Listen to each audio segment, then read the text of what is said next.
wisdom, prudentia, justice, justitia, temperance, temperantia, courage. fortitudo. Applying ancient philosophy to modern life, this is the Sunday Stoic.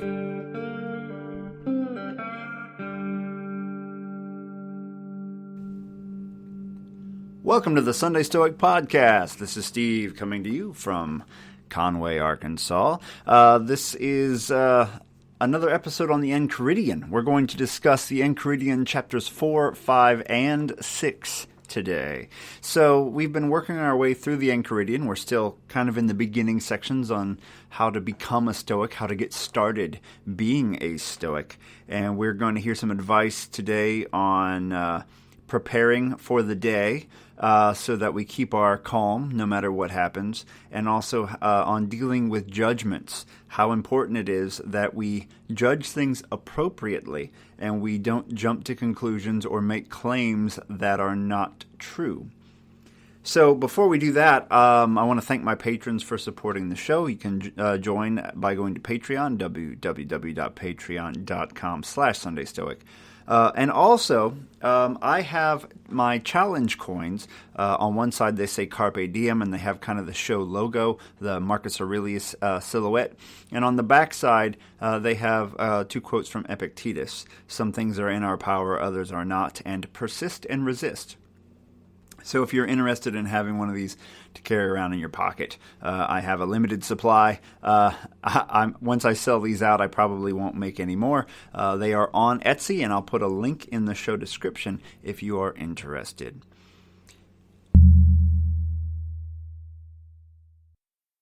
The Enchiridion, Chapter 4. When you are about to take something in hand, remind yourself what manner of thing it is. If you are going to bathe, put before your mind what happens in the bath. Water pouring over some, others being jostled, some reviling, others stealing, and you will set to work more securely if you say to yourself at once, I want to bathe, and I want to keep my will in harmony with nature. And so, in each thing you do. For, in this way, if anything turns up to hinder you in your bathing, you will be ready to say, I do not want only to bathe, but to keep my will in harmony with nature, and I shall not so keep it if I lose my temper at what happens. The Enchiridion number 5. What disturbs men's minds is not events, but their judgments on events. For instance, death is nothing dreadful, or else Socrates would have thought it so. No, the only dreadful thing about it is men's judgment that it is dreadful. And so, when we are hindered or disturbed or distressed, let us never lay the blame on others, but on ourselves, that is, on our own judgments. To accuse others for one's own misfortunes is a sign of want of education. To accuse oneself shows that one's education has begun. To accuse neither oneself nor others shows that one's education is complete.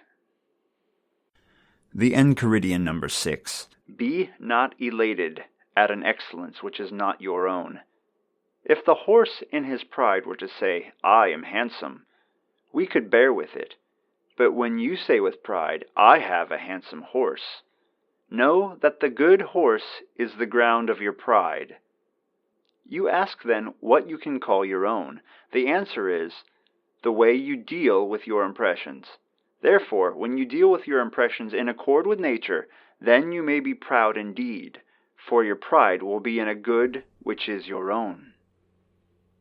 The first reading kind of ties into one we just did on the last episode, where he talks about breaking a cup and reminding yourself that it's just a cup. But then he extends it to the extreme other end, which is kiss your child and remind yourself that your child is mortal. That way you will not be disturbed should something happen, which is where, that's an extreme end of that. But do bear in mind that children died at a lot heavier rate in Rome at that time than they do in most of the world today. So I guess it may be a good exercise for that. And it's worth thinking about to help you cultivate your relationships and to appreciate your loved ones while you have them. However, this week's episode kind of picks up on that with the next reading where he says, okay, now you want to not only see things as they are, so you're prepared for their loss or prepared for things that happen, but when you go out to interact with other human beings, don't expect them to act other than the way they are. So when you go out to the movie theater, not that I have for more than a year now because of COVID-19, but let's say you were going to the movie theater, expect that someone will leave their phone on. Expect that someone will talk during the movie. Expect that someone will have a crying baby in the back of the theater. Why?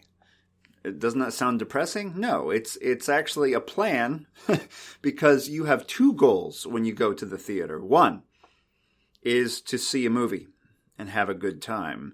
The second goal is to keep your will in accordance with nature, meaning to keep your calm regardless of what happens, because reality will happen. Nature is reality.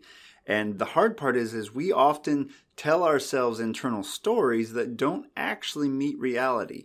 We pretend that our loved ones will be here forever. We pretend that when we go to the movies, it'll be like a textbook visit to the movies that has no imperfections. But there will be imperfections. Things will go astray. There may be issues with traffic getting to the theater, finding a parking space, with someone talking in the theater, so on and so forth. And our ultimate goal is to be the same person when we are enjoying a movie and having a great time as when someone's talking in the theater and kind of disturbing that good time. We want to have the same level of calm and cool. That doesn't mean we may not tell them to shut up or maybe politely ask them to be quiet, but we will do it with a calm head and not with anger. So that's what this is talking about here, is to remember that you have two goals at all times. To do whatever it is that you hope to do, which is your preferred indifferent in Stoic language, but also to do the thing that you do have control over, and that is to keep your composure, your equanimity in all circumstances. The next two readings shift gears slightly and shift to the idea of judgment, which is one of those things that's in our control. And judgment does tie back into the first reading because we have to use our judgment to realize that we're trying to live according to nature, that this thing that is happening to us is not bad. It's just someone being annoying in the theater, for example.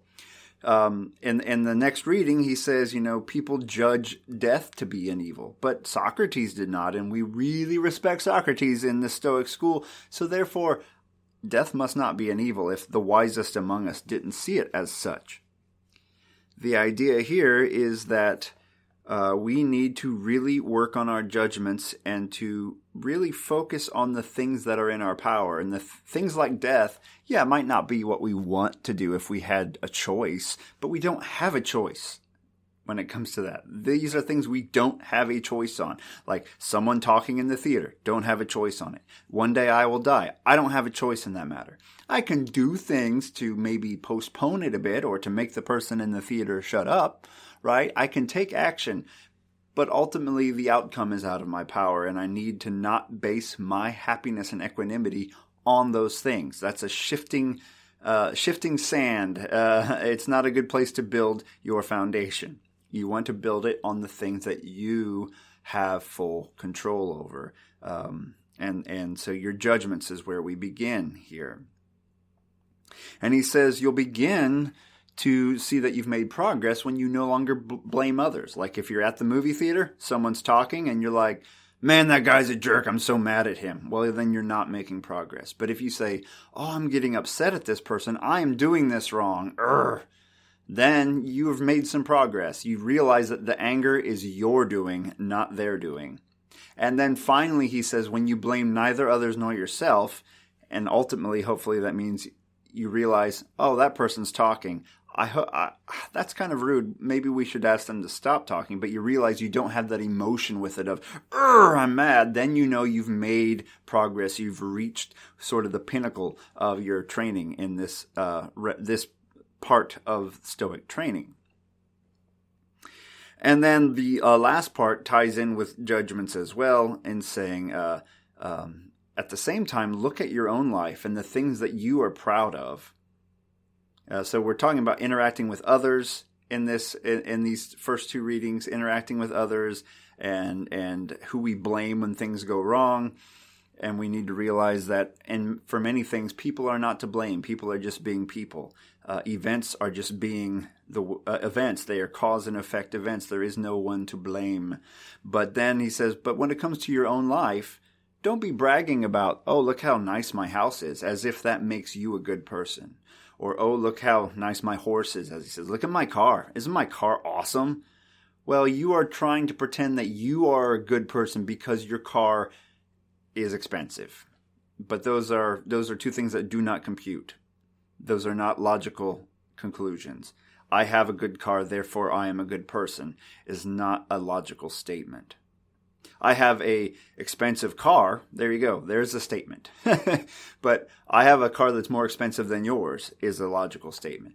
But by pretending that it makes you better, you are making a mistake. I have a better job. I have a higher paying job than you, therefore I'm a better person. These are errors that people make all the time. This is what all the vanity is that we see on social media with celebrity, reality TV, and all of that often comes back to that kind of error in judgment. But we are trying to become better than that. And he says, you can make factual statements. I make more money than you. You turned it into something factual if you need to say it. But then he says, but what can you be proud of? What can you look at and say, yes, I am doing a good job? And he says, well, the things that are in your power, and one of the first ones you really need to work on is your use of impressions. And this comes back to judgment. Impressions are those that first inkling of an idea that you get when you experience a sensory input, like you hear a noise and you want to say, uh-oh, someone broke into my house. That's an impression. That noise and maybe that next kind of unintended thought is kind of in the realm of impression, at least according to my understanding. Okay. And then the next step is for you to deal with that impression and say, yeah, that probably is a burglar, and then freak out, lose your equanimity, and that's the unstoic path. If instead you're like, well, that's probably the cat. It could be a burglar. It's probably the cat. And in fact, I don't know what it is. I'm going to cautiously peek around the corner. That's fine. That's a good use of impressions. So it's when you don't let your first impression of something become the story you tell yourself about that event. You question it. You use the power of critical thinking, of logic, of past experiences. What is the most likely, probable explanation here? And you have to be okay with saying, I don't know. That's the one that people really have a hard time with, is saying, okay, I'm not going to have an opinion here because I don't know. It's too complicated for me to have a simple opinion. So for now, I have no opinion.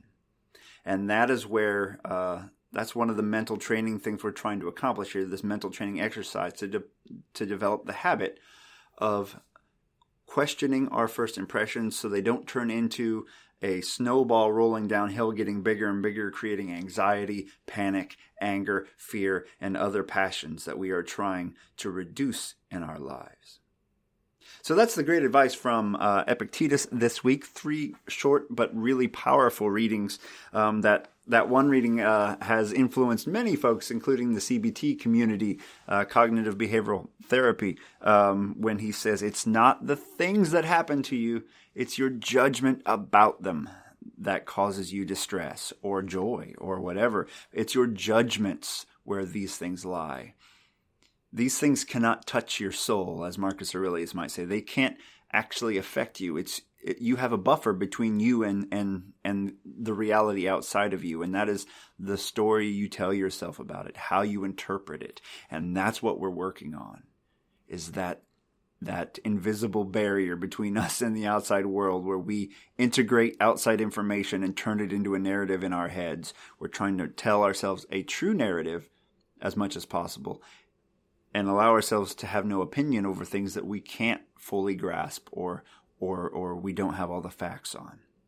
So something to think about, work on that ask yourself anytime you have a feeling about something, is this an impression that I want to assent to, which means, yes, this is true, or is this an impression that I will not assent to? I'll say, I don't know, or this is wrong. And work on that day after day until it becomes a habit, and you may start to see a change in your life. All right. Check out the Sunday Stoic Challenge coins. You can check me out on Patreon by going to patreon.com/SundayStoic. Share this podcast with a friend. Rate it on the internet just to get it a little bigger profile out there so others will give it a listen. And I really appreciate you sticking with me this week. I hope you have a good week and can apply this as you go through your day. Seize that day. Carpe diem. Thank you for listening to the Sunday Stoic. If you enjoyed the show, please subscribe, rate, and review the Sunday Stoic on iTunes. Become a member of the Sunday Stoic team, earn rewards, and be an integral part of the show by becoming a patron at www.patreon.com/SundayStoic. Contact the show by emailing sundaystoic@gmail.com or by leaving a voicemail at 501-503-3132. To find out more, visit www.sundaystoicpodcast.com. And as Steve always says, Carpe Diem.